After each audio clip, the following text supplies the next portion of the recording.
stop and say. And so you would be, the students would get a triangle like this. Obviously you make enough copies for everyone. And the,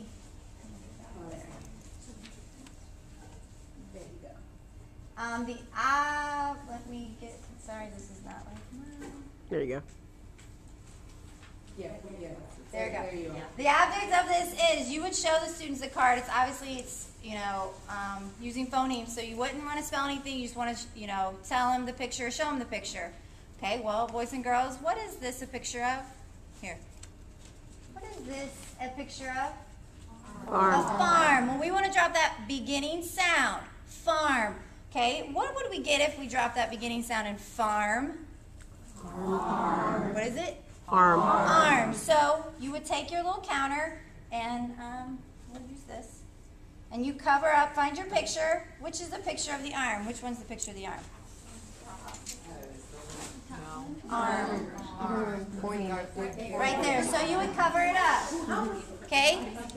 If you don't have one, if you don't have a picture that shows this card, then you would put it at the bottom of the pile and keep on. Let's do the next one. Thank you. So we don't go in order here. Okay. What is this a picture of?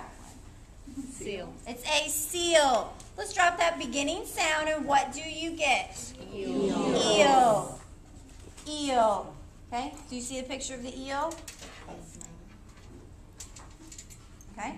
And you would keep going on until you get your whole board covered. There's also included in it, I left it at the table, is dropping the ending sound. So it's the exact same except you drop the ending sound. And we had said there are several ways you could differentiate it. You know, once you're in your small groups too, you could talk about how many phonemes you hear in the word. You know, you could even extend it and incorporate it with some other standards, whether it's phonics, and have them try to spell those words. So you could kind of run with it as you please. But as whole group, we would present it this way. Questions, comments, concerns? Okay. Oh, and it has an answer key. Sorry. It has an answer key so you can self-check, and a center also. How about assessment? Oh, what did we say? Oh, assessment. We said it would basically kind of have to be an oral assessment because obviously it's phonemes. So phonemes are sounds, so you don't want to identify the letters if it's strictly 1.1D and doing just the sounds, you know, the phonemes of things. So we said that you would do, you could have just a basic sheet like this on a piece of paper, and you would have to do it one-on-one, which I know is time-consuming, or, you know, but, you know, phonemes you kind of have to.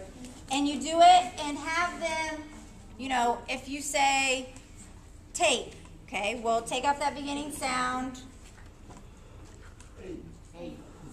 Oh, there it is, 8. If they got it right, then I would put a check next to my record sheet. It would just look just like this, the master copy you make. Put a check mark next to it. They got that right, okay? If they didn't get it wrong, you know, put an X next to it and maybe write what they put. You know, so it would have to be something that you would have to do orally. You don't have to make anything up. Just make a copy of the master you use for this and stick it right in there with it. And you can do the same thing with, you know, the deleting of the final sound. All right.